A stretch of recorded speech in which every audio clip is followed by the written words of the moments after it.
pikirannya Syekh Al-Ajuri bahwa Jibril menanyakan Islam dengan niat mengertikan Islam kepada para sahabatnya Rasulullah SAW.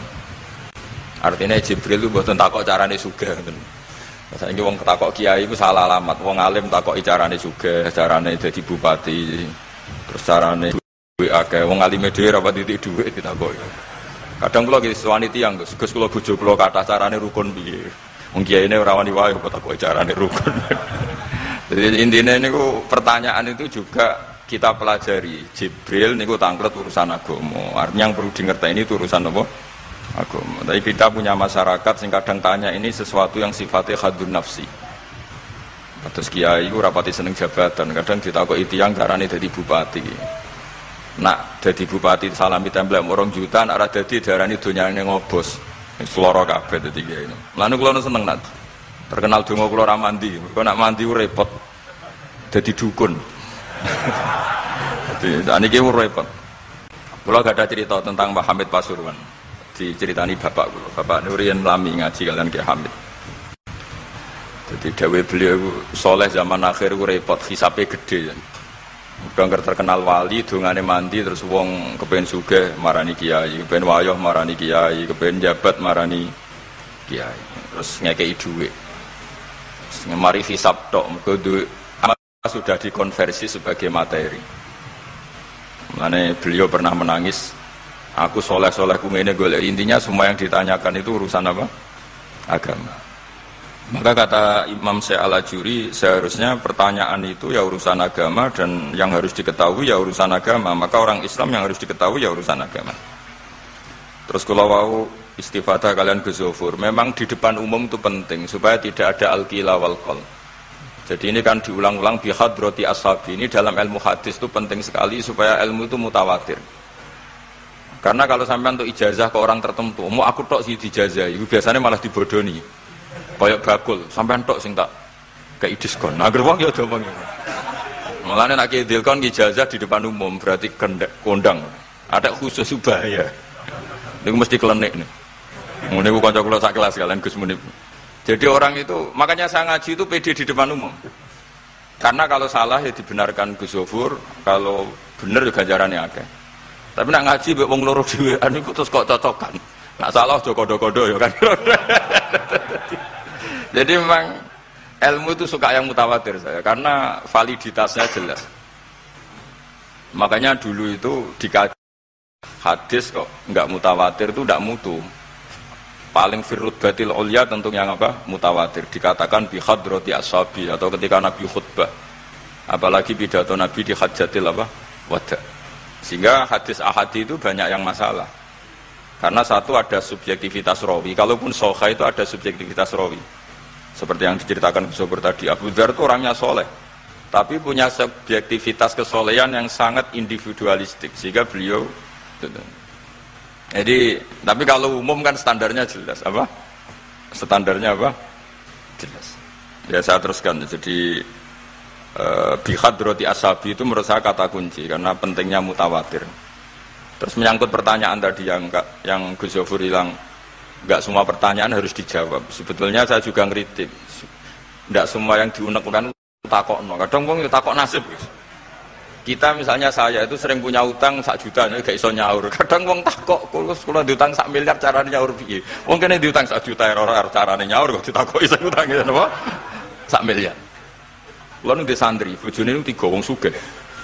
Kowe iku kurang kesuwan kula takok carane ngrukono bojone. Yo kene bingung piye carane. Bojo sitok wae kudu urip malah. Ditakoki. Bojo napa? Nah ternyata santri itu terinspirasi oleh cerita-cerita. Syaratnya wali itu kudu di bojo cerewet. Nak sitok wae cerewet wali apa meneh nak telu. Dia cara berpikir begitu. Nah, itu yang bojo pertama itu ngancam nak masih sah dengan istri kedua ketiga mau bunuh diri.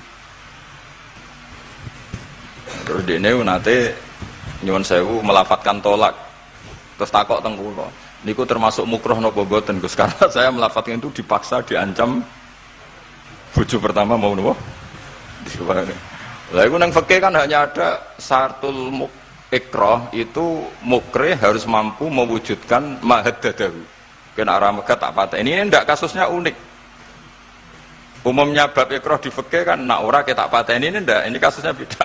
Nak rabuk turuti aku mati. Itu kan bingung. Ya saya seduarian Gus Zofur ya jawab wallahu a'lam. Nunggu Jibril ya sudah akan datang. Artinya gini ya. Problem kita kekinian itu setiap masyarakat punya iskal atau punya grundel itu ditanyakan kiai. Padahal seharusnya tidak sesuatu yang harus apa? Ditanyakan. Misalnya gawane di bojo akeh ya mesti sumpek ngurmat wong wedok sitok sumpek apa meneh telu. Terus gawane wong duwe utang akeh ya sumpek. Hal-hal seperti itu kan lazim. Sebenarnya nggak perlu ditanyakan, biasa wae standar. Tapi kita ini sering menuntut orang lain menjadi solusi ya bagi orang itu. Makanya saya kalau ngajar di Jogja itu sering cerita begitu. Problem orang kota itu adalah kalau punya beban itu dibebankan ke negara atau ke kiai atau ke ustaz. Padahal beban ini sebagai hukuman karena kesalahannya apa? Sendiri. Saya masih ingat betul ketika kasus Aid. Mbah Mun itu orang yang sangat syafiq li ummati, sangat syafiq lah, sangat syafaqah pada umatnya. Ketika ada seorang dokter peneliti obat Aid, itu sangat tertantang, dia sangat obsesi bisa menyembuhkan Aid. Aid yang karena free sex ya, bukan karena ketularan ya. Saya ulang lagi, yang karena seks bebas bukan karena ketularan. Itu tidak biasanya yai duko, baru pertama itu saya melihat yai itu agak duko. Terus beliau tidak jawab, tapi setelah dokter itu pulang ngendikan begini, pangeran itu kadang ngersano kabeh itu ono sanksine, cara bahasa modern ono sanksine. Ya tujuannya pangeran itu wong ben tobat ben balik nang Allah. Jadi ono wong uripe ngawur diutang, ya sanksine wong urip ngawur diutang ben uripe apik. Intinya Mbah Mun mau ngendikan kesalahan itu pantese ya ono sanksine ben wong tobat.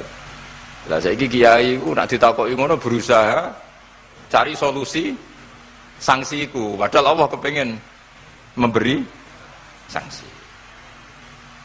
Enggak sampean misalnya zaman mondok ras regep terus bareng saiki dadi kiai bingung terus kula kan dadi solusi Gus kayak donga laduni.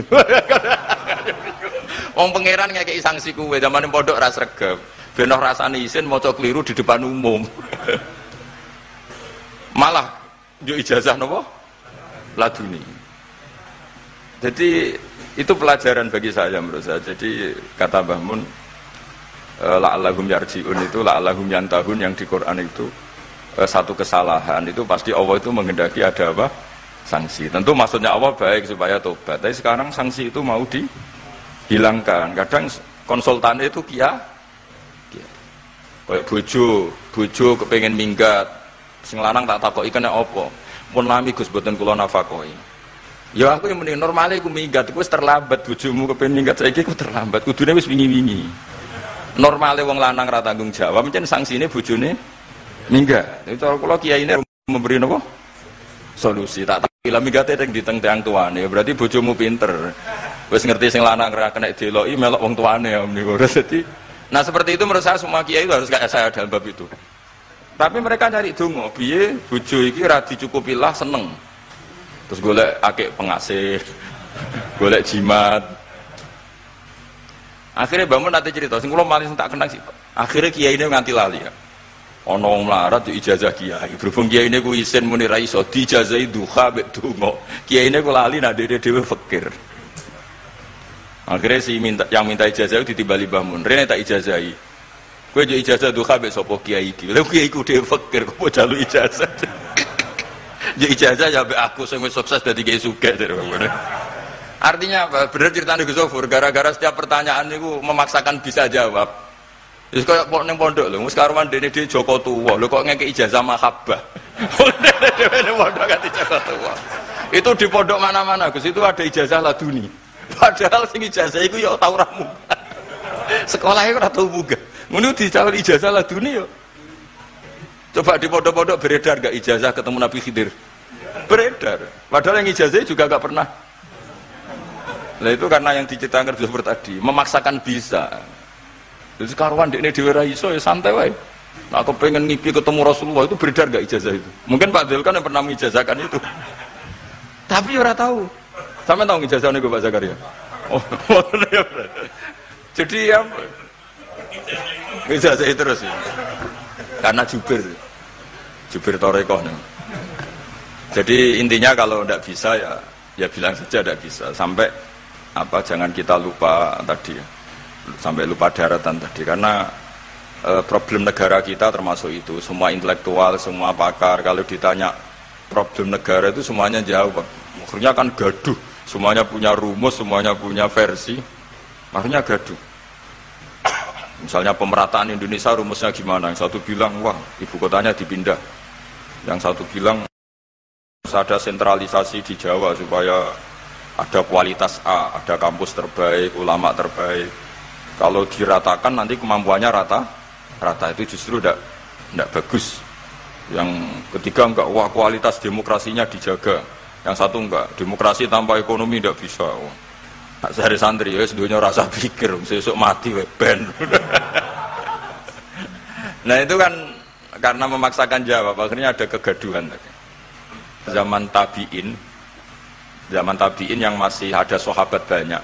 Sebetulnya bukan zaman tabiin banget, karena zaman itu masih banyak sahabat. Itu mereka cara berpikir sudah semua ahlun nar itu redaksi di Quran tuh khalidina fiha. Sehingga zaman tabiin sudah banyak yang berpikir nggak ada kemungkinan orang sing yukhrajuna minan nar.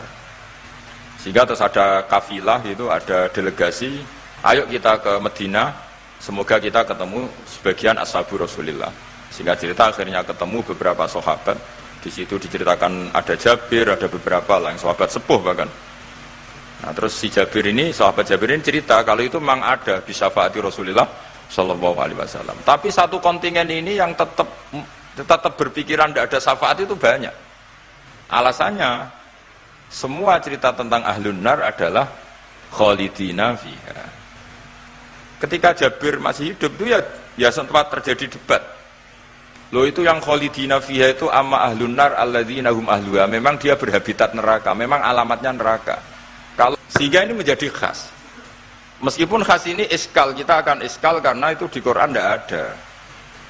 Tidak ada maksudnya nggak ada secara sorry yang menerangkan ada kaumin sing yukhrajuna minan nar. Makanya Syekh Al-Ajuri ngendikan ciri khas ahli sunnah adalah mengimani adanya kaum sing yukhrajuna minan nar. Karena itu zaman tabi'in sudah ada polemik. Tapi tentu kita yang mengimani itu. Tapi kalau ada yang tanya di semua Quran kalau masuk neraka itu khalidina fiha itu dijawab apa? Amma ahlun nar alladzina hum ahluha. Memang dia spesifik ahli neraka, memang dia berpenduduk neraka. Alamatnya neraka, KTP-nya neraka, kakane neraka. Kalau kita ini ndak, KTP kita surga. Mbah-mbah kita ahli surga. Karena alamat kita sebenarnya kan surga. Nabi Adam itu kan surga alamat. Makanya saya ngaji di mana-mana itu betapa baiknya agama ini. Karena kunci surga kita sudah dikasih tahu miftahul jannah. Sementara kita tidak tahu kuncinya neraka. Jadi kena mlebu neraka kebangetan. Wong ora roh kuncine kok mlebu. Tapi jare kancaku, wah gak ono pintune Gus, langsung blusek. Ini problemnya itu. Tapi nek sampean mlebu neraka kebangetan. Karena yang kita punya kuncinya itu surga, kita tidak punya kunci neraka. Ono sing dikunci neraka, mboten to? Nah, harusnya kita nggak bisa masuk neraka karena nggak punya kuncinya. Jadi kalau nak maca hadis miftahul jannah la ilaha illallah itu syukur kala cek apike Kanjeng Nabi, wong kunci kok didudono. Itu kan luar biasa. Jadi orang memahami hadis itu. Saya ini tahadus bi nikmah, ini mumpung ada Gus Zufur, ini saya tasihkan. Wal asri demi masa, demi waktu. Saya ketika baca ayat yuridu wa bikumul yusra wa la yuridu bikumul usra. Dengan ayat wal asri demi waktu. Itu memang luar biasa Islam itu. Coba ya. Kita baca kalimat tauhid itu kan hanya butuh waktu setengah menit, mungkin tidak ada la ilaha illallah Muhammadur Rasulullah. Waktu yang sesingkat itu bisa menghapus kekafiran di masa lalu. Jadi misalnya orang kafir 70 tahun itu terhapus kekafirannya hanya dengan singkat melafadzkan la ilaha illallah Muhammadur Rasulullah. Dan waktu pas dia melafadzkan syahadat ini momen paling dikenang ketika nanti di akhirat. Wal asr, demi waktu. Jadi artinya apa? Momen terbaik kita adalah ketika melafadzkan itu. Dan kalimat itu mudah. Dan sah, asal belum yughorghir, belum kelerek-kelerek, sah. dan tanpa syarat. Misalnya sholat tidak butuh suci, butuh nutupi aurat, butuh melakukan rukun dan syarat. Syahadat enggak. Lau talaffadhu kafirun bihadi syahadah mesti apa sohat hadi syahadah. Padahal kafir urung adus ijek cerita ya betapa agama ini mudah. Ya kan kalimat yang bisa menghilangkan kekafiran kemudian tidak banyak syarat. Coba kalau kamu mau sholat syaratnya kan macam-macam. Mau zakat ulama Islam. Ya terus kita harus menghindari perilaku tertentu. Yang perilaku itu zaman Nabi sudah sangat diperingatkan. Misalnya yang masyhur itu Khawarij. Khawarij itu kelompok yang sangat soleh secara zahir. Yes, ibadahnya kata Rasulullah laisa siyamukum kasiyamihim wa qiyamukum kami qiyamihim. Jadi puasa kamu sahabat enggak sehebat puasanya orang apa? Khawarij. Ibadah kamu enggak sebanding ibadahnya Khawarij, tapi mereka sangat biadab. Ya murukuna minaddin murukosahmi minar ramiyah yaqra'unal Qur'an la yujawizu hana jiro. Dan di antara kesolehan yang berlebihan ini kata Nabi apa? Yuqatiluna ahlal Islam wala yuqatiluna ahlal ausan. Kalau dijak musuhi sesama Islam semangat, tapi dijak musuhi yang jelas salah ndak semangat. Ini kelompok sing hadarona humun nabiyyu, kelompok yang kita diperingatkan Nabi untuk sangat menghindari. Karena logikanya jelas ya. Orang yang kafir saja inginnya Nabi menjadi muslim dengan diajarkan syahadat. Tapi ini orang yang sudah muslim, seleranya Khawarij dikeluarkan dari Islam. Tahlilan kafir, kuburan kafir, nyekelake kafir. Apa saja menjadi kafir. Ini pertanyaannya kan, inginnya seorang Nabi itu kan tentu dari kafir menjadi muslim. Ini yang sudah Islam menjadi kafir. Maka cerita-cerita di beberapa ulama, ini kenangan saya ngaji di sini. Ini sekaligus cerita penutup. Ada orang ekstremis ketemu Islam alim. Terus ketika melihat ahlul ma'asi itu maksiat, ahlul ma'asi ketika maksiat, sedang maksiat. Sebaiknya orang-orang Islam seperti itu mau saya bunuh, mau saya bom. Ini yang cerita orang-orang alim ke saya. Terus kata si orang alim tadi, lau annahum matu, kalau mereka benar-benar mati khinal maksiyah itu aina masiruhum, lalu mereka kemana? Si yang keras tadi bilang ilanar karena mereka mati khinal maksiyah. Terus jawabnya yang alim tadi, dzalika muradan nabi, apa umat Islam mati kemudian min ahlin nar itu yang dikehendaki Nabi? Untungnya yang si ekstremis tadi agak alim. Ya enggak, Nabi inginnya umatnya itu ya mati tidak masuk neraka. Ya sudah, jangan bunuh sekarang, kasih kesempatan tobat. Untungnya si yang ekstrim ini termasuk min ahli ilm, dia nerima konsep itu, nerima. Itu jadi pelajaran dialog kealiman. Dan kita menjadi moderat bukan karena liberal atau sekuler. Memang kita baca hadis-hadis misalnya inna wuha yabsutu yadahu billail yatuba musiun nahar wa yabsutu yadahu bin nahar yatuba musiul lail. Allah yang Tuhan saja inginnya itu menunggu tobatnya mereka, bukan mengakhiri mereka dalam keadaan tidak tobat. Jadi ini supaya jadi faham, menjadi khas kita. Ya Allah yang Tuhan saja inginnya kan menunggu tobatnya mereka, bukan malah tobat itu kita hentikan ya dengan dibunuh ketika maksiat. Itu artinya kan kita tidak memberi kesempatan tobat. Sama sih ingat Mbah Mun sering cerita ke saya, aku corokon mileh, kata beliau, aku corokon mileh iku yo ora pati seneng ono terlalu tegas, terlalu mergo Allah wae ngekei kesempatan. Ya tadi, logikanya kan Allah saja, misalnya Allah Ta'ala selalu membuka tangannya di malam hari, supaya yang tadi siang maksiat, tobat di malam hari. Terus Allah membuka tangannya di siang hari, supaya yang tadi malam maksiat, tobat. Intinya Allah Ta'ala itu menunggu tobat, bukan menghentikan asbabit taubat. Sehingga tradisi guru-guru kita, ya utamanya Mbah Mun, itu sama-sama saja baik. Bukan karena baik sama orang fasik, bukan. Tapi implementasi dari menunggu tobatnya orang fasik, dan tentu itu butuh tarbiyah, butuh syafaqah, butuh kasih sayang, butuh. Saya masih ingat ketika beliau baca kitab di karangannya Imam Sa'roni itu, Tambihul Mukhtarin, itu diantara madzhab Imam Sa'roni itu al-hikmah dolatul mu'min itu beliau juga menambahkan wal fasik dolatul mu'min. Bukan sekedar al-hikmah dolatul mu'min, tapi al-fasik juga dolatul mu'min. Karena ketika seorang mukmin fasik ini seperti barang yang hilang, dia tercerabut dari akarnya, yaitu akar keimanan dan keislaman. Maka kita-kita, kata Imam Sa'roni, kita-kita sebagai orang soleh harus menemukan mereka atau mengambil mereka untuk dikembalikan. Jadi ini komitmen kita sebagai murid Mbah Mun, sebagai murid Syekhina Al-Abenya sudah ada amal. Itu saja inginnya Allah sama orang Islam, kaumun yukhrajuna minan nar, bukan malah diblesno gitu. Lah ya akhirat yang notabene sudah nggak ada amal. Itu saja kaumen yang mukmin, apalagi tau mondok, apalagi grup hima, itu tapi ra usah moron rokok, kula pesene ra usah moron rokok. Itu inginnya itu yukhrajuna minan nar. Makanya kalau baca hadis itu harus ada dzauq.